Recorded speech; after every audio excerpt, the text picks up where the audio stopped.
Olá pessoal, sejam bem-vindos. Esse é mais um Sem Dúvidas, é assim que você deve viver. E como vocês podem ver, estamos hoje com mais um convidado mais que especial, um grande amigo, Frei Sérgio, Frei agostiniano, que Deus assim presenteou a comunidade Encontro, né? Eu posso dizer isso, com a presença desse Frei amigo, muito próximo, muito amigo, tem sido um auxílio imenso, principalmente nesse tempo de pandemia, né, que a gente está vivendo. E hoje ele vai estar aqui falando um pouquinho pra gente, né, Frei, sobre a virtude da temperança. Isso mesmo. Eu já agradeço, então, ao convite, né, a participar, a partilhar um pouco do ensinamento, e é uma alegria estar podendo colaborar com vocês. Que bom. Então vamos nessa, gente. Agora vocês vão ficar só com o Frei, ele vai estar falando pra gente sobre a virtude da temperança.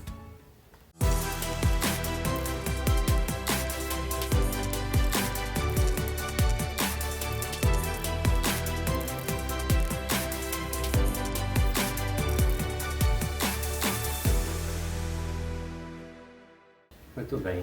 Então, meus caros irmãos e irmãs, como eu dito, é uma alegria estar hoje participando, colaborando, falando um pouco sobre esta virtude, que é a virtude da temperança. O que significa para você? Você já ouviu falar dessa virtude?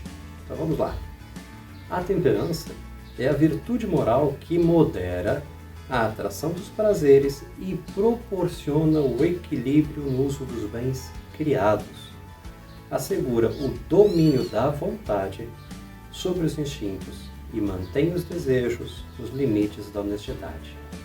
A pessoa temperante orienta para bem os seus apetites sensíveis, guarda uma sã discrição e não se deixa arrastar pelas paixões do coração. Então vamos ver aqui. Primeiro, uma virtude que ela modera, equilibra. Quando a gente fala de temperança, a gente lembra até de uma outra palavra muito comum nossa, tempero, que é justamente quando a gente coloca no alimento para que ele dê equilíbrio aos diversos sabores que estão ali presentes. Realce uns, esconda outros, né? Então é necessário entender, é uma virtude que fala do equilibrar, do bom senso, da moderação, portanto, em relação aos sentidos. E aqui se fala em relação aos apetites sensíveis. Vamos entender um pouco. Nós, seres humanos, nós temos alguns desejos que fazem parte do corpo, da carne. O alimentar-se, o beber, o descansar, né? Até a vida afetiva, o amor. E tudo isso precisa de equilíbrio, de moderação. No entanto, isso não é o que nós vemos no dia a dia. Muitas vezes, quando sofrem pelo excesso de comida, até acarretando em sérios problemas, né? E alguns até mesmo em prejuízo da saúde de forma grave, né? Aquela pessoa que é diabética, mas ela não consegue chegar lá e não roubar um chocolate da geladeira, não pegar alguma coisa. A outra pessoa, que às vezes sofre por conta da bebida, ela não tem medida, ela vai, toma demais e acaba causando algum problema para a sua vida familiar, dirigindo embriagado, né? Também o caso do uso do matrimônio, a vida conjugal, a sexualidade. Quantas pessoas não têm equilíbrio nem antes, se prendendo, né, a muitas vezes a pornografia, tantas coisas desonestas, e também mesmo quando casados. Tem gente que não sabe manter a fidelidade, não consegue. E ainda assim tem outros vícios. Então a virtude que equilibra todas elas é a virtude da temperança. É essa que traz esse equilíbrio às pessoas.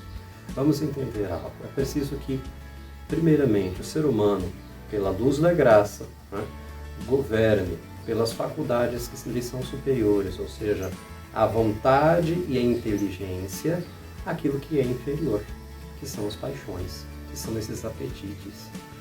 É por uma desordem, algo que, vamos dizer assim, a balança está virada ao contrário, é que acaba acarretando essa série de situações as quais eu mencionei. E vejam bem, então aqui nós vamos ver que a virtude da temperança ela é oposta a dois vícios capitais, dois pecados capitais de forma muito clara. Quais delas? A gula, que modera o beber, o comer, tudo, e a luxúria, que é a sexualidade, a afetividade desregrada, desorientada. Se nós pararmos para pensar, precisamos de equilíbrio em várias coisas, em várias situações. Vamos pensar hoje em dia também o consumismo, o hábito de se ter mais coisas, de acumular. Tem até pessoas que são conhecidas por serem acumuladoras. Então, se nós pararmos para pensar, essa virtude é necessária, sim. E ela, então, entendamos, também é algo positivo para a vida da pessoa. Se outras virtudes nos direcionam, sobretudo na relação com o outro, né? No caso a justiça em relação à pessoa do próximo, naquilo que lhe é devido, ser honesto com outra pessoa, no caso muitas vezes da prudência também nas escolhas que fazemos e também nas escolhas que fazemos no nosso convívio social, em relação a Deus, em relação àquilo que é benéfico também na nossa vida cristã em relação ao outro, a virtude da temperança, primeiramente, ela atinge a nossa própria vida, nosso próprio equilíbrio.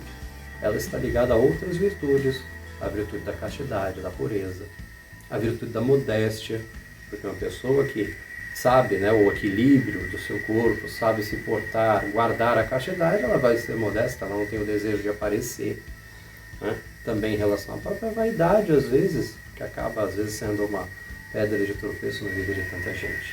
Então vamos pedir a Deus essa graça desta virtude, para que Deus possa, sim, nos encaminharmos, sermos pessoas equilibradas no agir. E vamos pensar um pouco, então, o que eu posso fazer de forma prática para alcançar esse autodomínio, para viver essa virtude? A primeira que eu mencionei é a oração, porque ela é sempre necessária para a vida do cristão.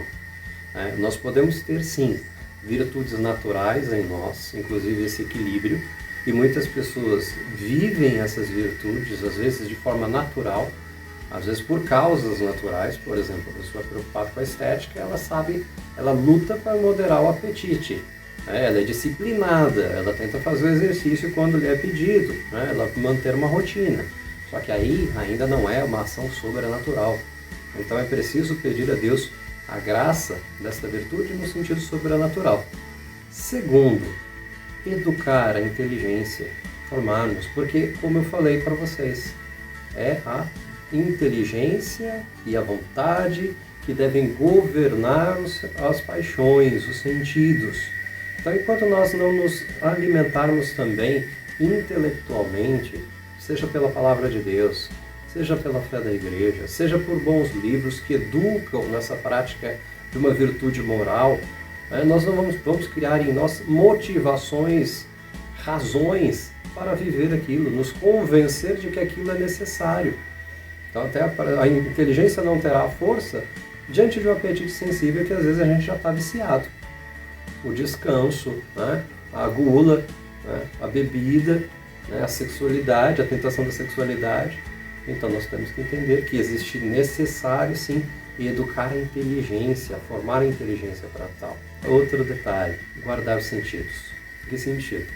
Tudo vem do exterior para o interior da pessoa nesse sentido. Uma pessoa que alimenta, vamos pensar na sexualidade, que alimenta com muitas coisas indevidas o seu interior, ela terá dificuldade de guardar a castidade. Ela terá, mesmo sendo um homem casado, por exemplo, terá dificuldade de combater, de resistir.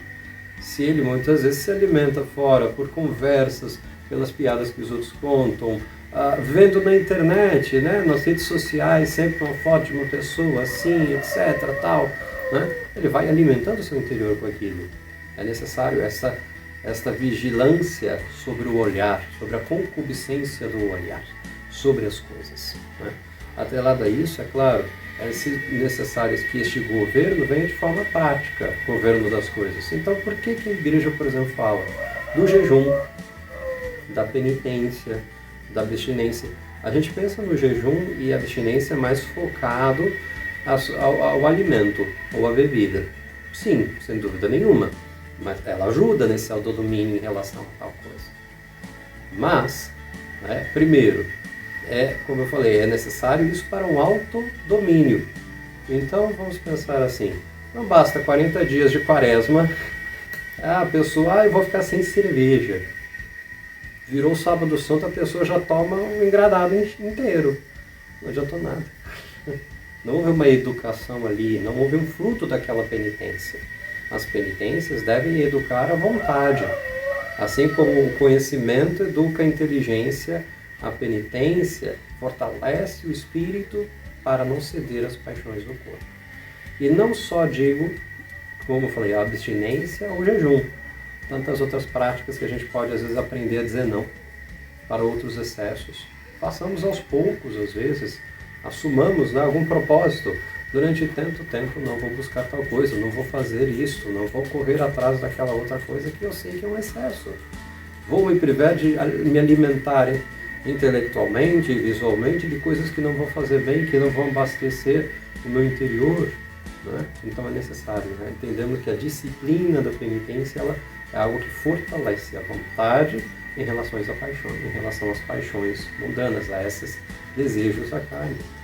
Então entendamos: oração, guardar os sentidos, fortalecer a inteligência, fortalecer a vontade, ir contrariar a vontade do corpo por uma vontade fortalecida, né, pela inteligência, pela luz da fé, pela luz da graça, pela penitência, muitas vezes pela penitência, a abstinência, o jejum, que vão auxiliar-nos na prática de combate às tentações contra esta virtude da temperança, portanto.